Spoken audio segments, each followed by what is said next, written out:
Aliphatic की हिंदी पता है? एलिफेटिक को एलिफेटिक ही कहते हैं और एरोमेटिक को हम क्या बोलते हैं? एरोमेटिक। कहीं ऐसे देखो स्पेलिंग भले हम लिख देते हैं लेकिन हम उसको क्या करते हैं? एलिफेटिक को एलिफेटिक ही कहते हैं, चाहे हिंदी में कहें और हाँ नाम नहीं है उसका हिंदी में। अब देखो अगर एलिफेटिक की बात करोगे तो ये विदाउट बेंजीन रिंग होगा। अगर एलिफेटिक की बात करोगे तो ये विदाउट बेंजीन रिंग होगा और एरोमेटिक की बात करोगे तो ये विद बेंजीन रिंग होगा। एरोमेटिक कैसा होगा? With benzene ring. अब आपको ध्यान से देखना, आप कंपैरिजन किसका कर रहे हैं? एसिडिटी। अभी आपने आंसर किया एसिडिटी कहते किसको है? कब आप एसिडिटी किस बेसिस पे कंपेयर करते हैं? कोई भी कंपाउंड जितने आसानी से क्या करेगा? हाइड्रोजन का त्याग। फिर से एक बार आंसर कीजिए, कोई भी कंपाउंड जितने आसानी से किसका त्याग करेगा? हाइड्रोजन, यानी कि प्रोटॉन का। और प्रोटॉन आप किस फॉर्म में लिखते हो? है ना। आप अगर यच कहोगे तो हाइड्रोजन एलिमेंट की बात कर रहे हो, H2 कहोगे तो हाइड्रोजन अणु की बात कर रहे हो। तो यहाँ हाइड्रोजन के एक अणु में हाइड्रोजन के कितने परमाणु हैं? याद होगा हम आपको बताते रहते हैं जो आगे नंबर लिखा होता है वो क्या बताता है? अणु, यानी कि मॉलिक्यूल। और जो नीचे लिखा होता है वो क्या बताता है? परमाणु बताता है। हम उधर बात करने से पहले एक बार बात करते हैं, मान लो एलिफेटिक। और सबसे ज्यादा जो पेपर में पूछा जाता है, ये 12th का बहुत फेमस क्वेश्चन है, वही एथेनॉल यानी कि ethyl alcohol is less acidic than phenol. Why ethyl alcohol is less acidic than phenol. करोगे। अब ध्यान से देखो, हमने कहा एथेनॉल। सबसे पहले आपको चेक करना है क्या? सबसे पहले आपको क्या करा देना है बताइए एक बार? हाँ, नहीं, प्रोटोनेशन कराओगे। क्या कराओगे? प्रोटोनेशन। कैसे? प्रोटोनेशन के बाद आपको पहले आप ये देखोगे कि प्रोटोनेशन हो गया यानी कि हाइड्रोजन का क्या हो गया? त्याग हो गया। उसके बाद कंपाउंड की स्थिति क्या है? उसके बाद उसका लेवल क्या है? वो कितना ज्यादा स्टेबल है और कितना कम स्टेबल है।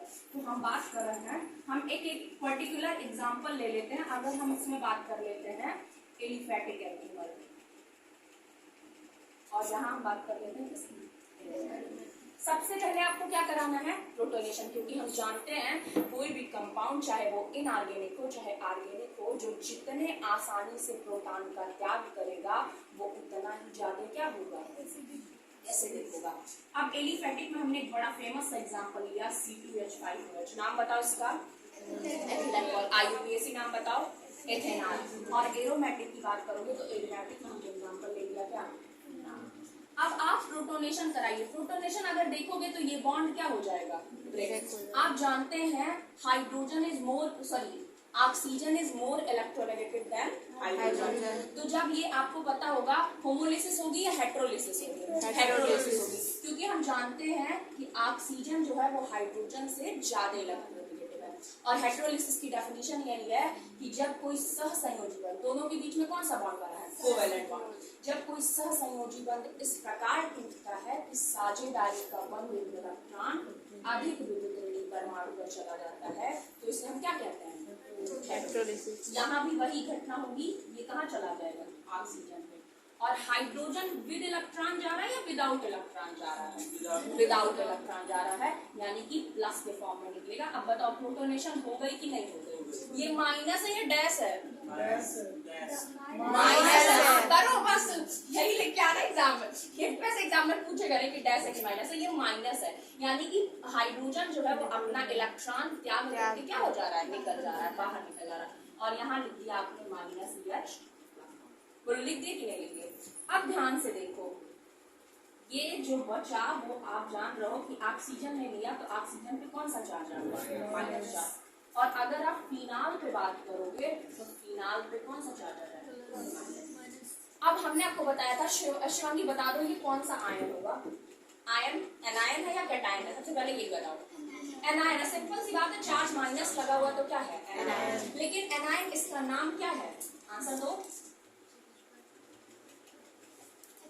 हाँ, पलट लो कॉपी, तुम्हारा बस यही काम रहेगा। एल्को ऑक्साइड आयन, एल्को ऑक्साइड आयन। और ये नाम हो जाएगा विनाक्साइड आयन। क्या हो जाएगा? विनाक्साइड। बोलो उसमें कोई दिक्कत है? ध्यान से देखो, एल्को ऑक्साइड एनायन और फिनाक्साइड एनायन। आप जानते हैं रिजोनेंस कहाँ होता है? अभी हमने जहाँ जहाँ पाई इलेक्ट्रॉन कहाँ होंगे, जहाँ पाई बॉन्ड होगा। नहीं, हमने कहा ना रिजोनेंस, हमने देखा है, हमने आपको जब क्लास 11th में पढ़ा रखा था तो हमने आपको एल्कीन की 3 प्रॉपर्टी मेजर पढ़ा रखी थी। पहला, अगर एल्कीन की बात करोगे तो पहली मेजर प्रॉपर्टी उसकी थी रिजोनेंस। एल्कीन में नहीं, यानी कि जहां पाई बॉन्ड होगा। एल्कीन हम कब कहते हैं, जब वहां कौन सा बॉन्ड आ जाता है, पाई बॉन्ड। एल्काइन हम कब कहते हैं, जब वहां क्या आ जाता है, पाई बॉन्ड। आप जानते हैं ट्रिपल बॉन्ड में 1 सिग्मा 2 पाई, डबल बॉन्ड में 1 सिग्मा 1 पाई, और सिंगल तो सिंगल ही होता है।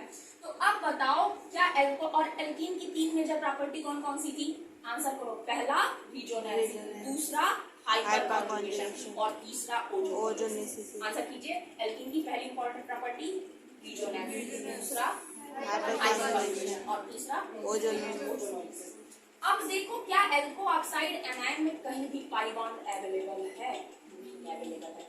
तो आप बताइए क्या इसमें रिजोनेंस पाया जाएगा, क्योंकि रिजोनेंस की डेफिनेशन है ना डीलोकेलाइजेशन ऑफ पाई इलेक्ट्रॉन, और जब पाई बॉन्ड ही नहीं है तो पाई इलेक्ट्रॉन नहीं होगा, और जब पाई इलेक्ट्रॉन नहीं होगा तो उसकी पोजीशन बदलेगी भी, क्योंकि अगर आपको जगह बदलनी है तो बैठने वाला भी तो कोई होना चाहिए, है ही नहीं। पूरी सीट पे आप अकेले बैठना तो किसके साथ आप एक्सचेंज करेंगे, किसी के साथ नहीं।